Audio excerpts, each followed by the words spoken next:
आप सभी को राजेंद्र सिंह का नमस्कार। आज का हमारा टॉपिक है कमीशन, बट्टा, डिस्काउंट, छूट, उससे संबंधित प्रश्न जो बहुत से कंपटीशन एग्ज़ाम में पूछे जाते हैं। सबसे पहली चीज़ है कि कमीशन, बट्टा, डिस्काउंट और कर, टैक्स जो भी लगते हैं वो वस्तु के अंकित मूल्य पर लगते हैं। अंकित मूल्य का अर्थ है वस्तु पर लिखा मूल्य अंकित मूल्य कहलाता है। यानी जो प्रिंट रेट आती है वस्तु पर वो वस्तु का अंकित मूल्य कहलाता है। अब बट्टा, छूट और डिस्काउंट ये सारा का सारा जो है अंकित मूल्य पर ही दिया जाता है। ये न तो क्रय मूल्य पर दिया जाता है और न ही विक्रय मूल्य पर दिया जाता है। बट्टा, छूट, डिस्काउंट जो भी चीज़ दी जाती है वो सब अंकित मूल्य पर दी जाती है और अंकित मूल्य में से घटाकर विक्रय मूल्य होता है। ये बट्टा, छूट और डिस्काउंट जो होता है ये निकालने के बाद उसको अंकित मूल्य में से माइनस करने पर उस वस्तु का वो विक्रय मूल्य कहलाता है। ठीक है ना। उसके बाद आता है बिक्री कर, टैक्स और कमीशन। ये सभी भी अंकित मूल्य पर ही निकाले जाते हैं, बट दोनों में डिफरेंट ये है कि बट्टा, छूट और डिस्काउंट अंकित मूल्य में से माइनस होते हैं और बिक्री कर, टैक्स और कमीशन जो है वो अंकित मूल्य में प्लस होते हैं, जुड़ते हैं, तब वो उसका विक्रय मूल्य हो जाता है। क्वेश्चन समझते हैं। पहला क्वेश्चन है, एक वस्तु का अंकित मूल्य 5,000 रुपये यानी प्रिंट रेट उसकी 5,000 रुपीज़ है और उसके ऊपर जो बट्टा है वो 15% होता है, तो वस्तु का विक्रय मूल्य ज्ञात करो। तो किसी भी प्रकार का क्वेश्चन आता है तो हम सीधा सा कर देते हैं, माना वस्तु का अंकित मूल्य, चाहे विक्रय मूल्य फाइंड करना है चाहे अंकित मूल्य फाइंड करना है, आपको 100 रुपीज़ मानना है। माना वस्तु का अंकित मूल्य 100 रुपये। अब उसके ऊपर जो बट्टा दिया जा रहा है 15%। परसेंट का मतलब ही होता है 100, यानी प्रत्येक 100 पर की जाने वाली गणना प्रतिशत कहलाती है। इट मीन्स बट्टा जो होता है, बट्टा मीन्स होता है डिस्काउंट या छूट कह सकते हो। तो जो बट्टा है वो है हमारा 15 रुपीज़ का, मतलब 15%। अगर 100 रुपीज़ हम अंकित मूल्य मानते हैं तो उसके ऊपर जो बट्टा होगा वो 15 रुपये का होगा। तो वस्तु का जो विक्रय मूल्य होगा वो हो जाएगा 100 माइनस 15, क्योंकि बट्टा, कमीशन और डिस्काउंट जो है वो अंकित मूल्य में से माइनस होता है। तो हमारा आ गया वो 85 रुपीज़ विक्रय मूल्य। अब हमें जो चीज़ फाइंड करनी है वो है हमारा विक्रय मूल्य, और अंकित मूल्य हमें अंदर दे रखा है। अंकित मूल्य दे रखा है कितना, 5,000 रुपीज़। अब हमें जो फाइंड करना है वो हमारा है विक्रय मूल्य फाइंड करना है। अब जो मूल्य आपका फाइंड करना होता है वो हमेशा ऊपर आता है। जैसे 100 रुपीज़ अंकित मूल्य है और विक्रय मूल्य 85 है। इन दोनों में अगर हम बात करते हैं तो विक्रय मूल्य फाइंड करना है तो विक्रय मूल्य जो है वो ऊपर आएगा 85, अंकित मूल्य जो गिवन है वो नीचे आएगा 100 इंटू अंकित मूल्य अपना 5,000, 5,000।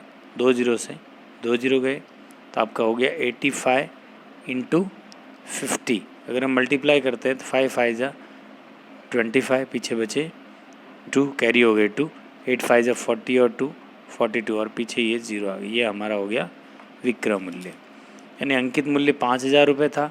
अगर हम 15% यानी 15% डिस्काउंट निकालते हैं, बट्टा निकालते हैं या छूट निकालते हैं या कमीशन, जो भी बट्टा, डिस्काउंट और छूट निकलती है, तो हमारा जो विक्रय मूल्य होगा वो 4,250 रुपये होगा। नेक्स्ट बात करते हैं, एक वस्तु को 10% बट्टा देकर 1,500 रुपये में बेचा जाता है तो उस वस्तु का अंकित मूल्य ज्ञात करो। तो सबसे पहला काम, माना अंकित मूल्य 100 रुपये, ठीक है। उसके ऊपर जो बट्टा दे रहा है वो दे रहा है बट्टा, कमीशन, डिस्काउंट, बट्टा, छूट और डिस्काउंट, सॉरी ये सारा सेम ही है। तो बट्टा हो गया 10 रुपये का, तो इसका जो विक्रय मूल्य होगा वो हो जाएगा 100 minus 10 is equal to 90 rupees. यानी 100 रुपये अगर अंकित मूल्य है, 10 रुपये अगर हम छूट दे रहे हैं तो हमारा जो विक्रय मूल्य होगा वो 90 रुपये का हो जाएगा।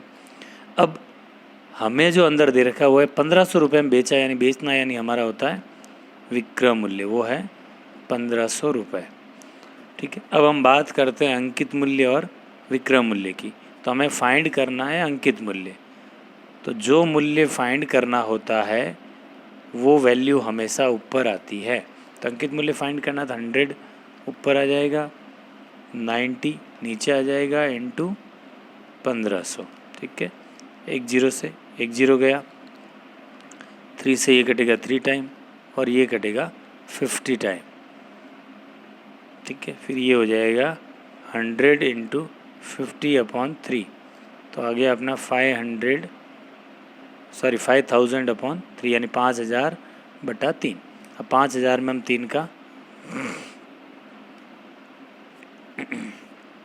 तो 3 एकम 3, पीछे बचे 2 0 36 18, पीछे बचे 2 0 36 18, पीछे बचे 2 0 36 18, पीछे बचे 2 0 पॉइंट लगाया 36 18, यानी आ गया 1666.6।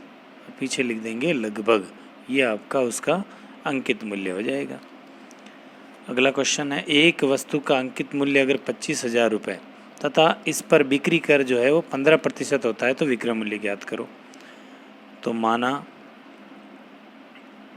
अंकित मूल्य 100 रुपये, अब उसके ऊपर जो बिक्री कर है, बिक्री कर यानी सेल टैक्स, वो है 15 रुपये का। अब स्पष्ट है बिक्री कर, कमीशन जो भी होता है या टैक्स होता है वो सब अंकित मूल्य में जुड़ता है। तो हमारा जो विक्रय मूल्य होगा वो होगा 100 + 15 = 115। हो गया। अब हमें जो दे रखा है वो दे रखा है अंकित मूल्य। हमारा अंकित मूल्य दे रखा है 25,000। उसके हिसाब से हम इसका क्या फाइंड करना है, विक्रय मूल्य। तो विक्रय मूल्य अगर हम फाइंड करने जाएं तो हम इन दोनों का कंपेयर करते हैं। तो जो मूल्य फाइंड करना वो हमेशा ऊपर आएगा। तो 115 ऊपर अपॉन 100 गिवन नीचे का अंकित मूल्य दिया हुआ था, अंकित मूल्य अपना 100 है, वो नीचे आएगा इंटू 25,000। 2 0 से 2 0 गए तो 115 इंटू 250। 25 को 5 से इसको इससे मल्टीप्लाई करते हैं, 25 12 कैरी, 25 और ये 37 3 कैरी, 25 और 3 28 और ये 0, यानी 28,750 रुपये उसका विक्रय मूल्य हो जाएगा। ये था कि अगर प्रश्न में बट्टा, छूट और डिस्काउंट दिया हुआ होता है तो वो अंकित मूल्य में से माइनस होता है, तब जाकर विक्रय मूल्य ने होता है उसका। और अगर बिक्री कर, टैक्स और कमीशन दिया हुआ है तो अंकित मूल्य में जुड़कर उसका विक्रय मूल्य होता है। अब हम बात करते हैं क्रमिक बट्टे की। एक क्वेश्चन और है, एक टीवी को 20% कमीशन के साथ 12,000 रुपये में बेचा जाता है तो उस टीवी का अंकित मूल्य ज्ञात करो। तो माना अंकित मूल्य 100 रुपये, तो उसके ऊपर है कमीशन, कमीशन है 20 रुपये का। ठीक है, तो आपका जो विक्रय मूल्य होगा वो होगा 100 + 20, क्योंकि कमीशन जो है अंकित मूल्य में प्लस होता है तो 120। हमें जो दे रखा है वो दे रखा है बेचा यानी विक्रय मूल्य। हमें विक्रय मूल्य दे रखा है कितना, 12,000 रुपये का। अब हमें जो फाइंड करना है वो है अंकित मूल्य। तो हमने अंकित मूल्य अगर 100 रुपये माना है तो जो आपको फाइंड करना है उसका मूल्य ऊपर, जो आपको दिया हुआ है उसका मूल्य नीचे, इंटू 12,000। 1 0 से 1 0 गए, 12 से 12 गया 1 टाइम, पीछे बचा 1 2 3 0 2 0। ठीक है, तो ये हो गया 100 इंटू 100 = 10,000 रुपीज़। तो अंकित मूल्य उसका 10,000 रुपीज़ होगा। अगला जो क्वेश्चन है वो अपना है, एक वस्तु का अंकित मूल्य 10,000 रुपये है तथा उस पर क्रमिक बट्टा 20%, 30% और 10% हो तो उस वस्तु का विक्रय मूल्य ज्ञात करो। अब क्रमिक बट्टे का मतलब होता है, यानी आपको दे रखा है क्रमिक बट्टा, यानी कंटिन्यू डिस्काउंट दे रखा है 20% + 30% + 10%। ठीक है, ये 4 आपको क्रमिक बट्टा दे रखा है। अब कुछ इसमें क्या गलती करते हैं, इन सबको प्लस करके 10,000 में से डिस्काउंट निकाल देते हैं या बट्टा निकाल देते हैं, तो वो गलत होता है। क्रमिक बट्टे का मतलब होता है आगे से आगे। अगर ये हम इसका बात करते हैं 30 और 250 और 10 60, अगर हम टोटल निकालते हैं तो 60% डिस्काउंट अगर हम कहें इसका बट्टा कहें तो वो गलत है, क्योंकि क्रमिक बट्टे का मतलब होता है कंटिन्यू लाइन टू लाइन बट्टा होता है। जैसे सबसे पहले हमारा अंकित मूल्य है 10,000 रुपये, तो सबसे पहला बट्टा अपना है कितना 20%। प्रथम जो बट्टा है वो अपना है 20%। तो 10,000 रुपये का अगर हम 20% निकालते हैं तो 20/100, 20% मीन्स हो गया 20/100, 2 जीरो से 2 जीरो गए तो हमारा हो गया 100 × 20, यानी कितना हो गया 2,000 रुपये पहले बट्टे। तो पहले बट्टे के हिसाब से हमारा जो विक्रय मूल्य हो गया वो हो गया 10,000 माइनस 2,000, तो हो गया कितना 8,000 रुपये उस वस्तु का विक्रय मूल्य। अब जो विक्रय मूल्य होगा वो वापस आपका अंकित मूल्य हो जाएगा। अब हमारा अंकित मूल्य है हमारे पास कितना 8,000 रुपये, ठीक है। 8,000 के ऊपर अब जो अगला बट्टा दे रहा है वो दे रहा है आपका 30%। क्रमिक बट्टा है 20 के बाद 30, तो अब 8,000 का हम निकालेंगे कितना 30%, 30/100, 1 और 1 पीछे बचा 800 × 3, 8×3 24, यानी 2,400 रुपये, ठीक है।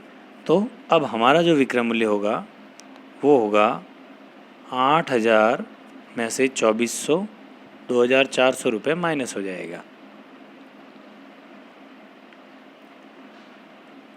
ठीक है। अब ये जो है वापस हमारा अंकित मूल्य होगा 5,600 रुपये। अब इसके ऊपर वापस जो हमें बट्टा दे रहा है वो दे रखा है 10%, क्रमिक बट्टे के अंदर प्लस 10%। तो हम इसका अब 5600 का यानी 5,600 का 10% निकालेंगे, 10/100, 0 से 0, 0 से 0, तो हो गया 560 रुपीज़। अब लास्ट जो हमारा विक्रय मूल्य होगा तीनों क्रमिक बट्टा निकालने के बाद वो होगा 5,600 में से 560 माइनस हो जाएंगे 0,405, ये लास्ट आपका विक्रय मूल्य होगा। यानी शुरुआत में हमारे पास 10,100 यानी 10,000 रुपये, सॉरी 10,000 रुपीज़ था, 10,000 रुपये अंकित मूल्य था। पहला जो बट्टा था वो 20% का, दूसरा क्रमिक बट्टा 30 और तीसरा 10। तो ये आगे से आगे निकलता है। पहले हमने 10,000 पे यानी 10,000 पे 20% निकाला तो 2,000 बट्टा आ गया, तो हमारा जो मूल्य था वो 8,000 हो गया। फिर 8,000 का हमने 30% फाइंड किया, क्योंकि वो बट्टा अगले नंबर पे आएगा। 30 निकला तो 2,400 रुपये हुआ, वो माइनस किया तो 5,600 रुपये आए। फिर तीसरा जो क्रमिक बट्टा था वो 10% था अपना, तो 5,600 का 10% निकाला तो 560 रुपये हुआ। और इस प्रकार हमने लास्ट जो विक्रय मूल्य प्राप्त हुआ इन क्रमिक बट्टों को निकालने के बाद 5,040 रुपये, ये आपका उस 10,000 रुपये की वस्तु का विक्रय मूल्य होगा 5,040 रुपये। तो इस प्रकार आज का जो टॉपिक हमने पढ़ा वो था अंकित मूल्य पर बट्टा डिस्काउंट छूट कैसे निकाला जाता है और उसका अंकित मूल्य के साथ क्या किया जाता है। इसके अलावा बिक्री कर, टैक्स और कमीशन जो होता है वो अंकित मूल्य पर क्या किया जाता है। उम्मीद करता हूँ आज का ये टॉपिक आपको अच्छा लगा होगा,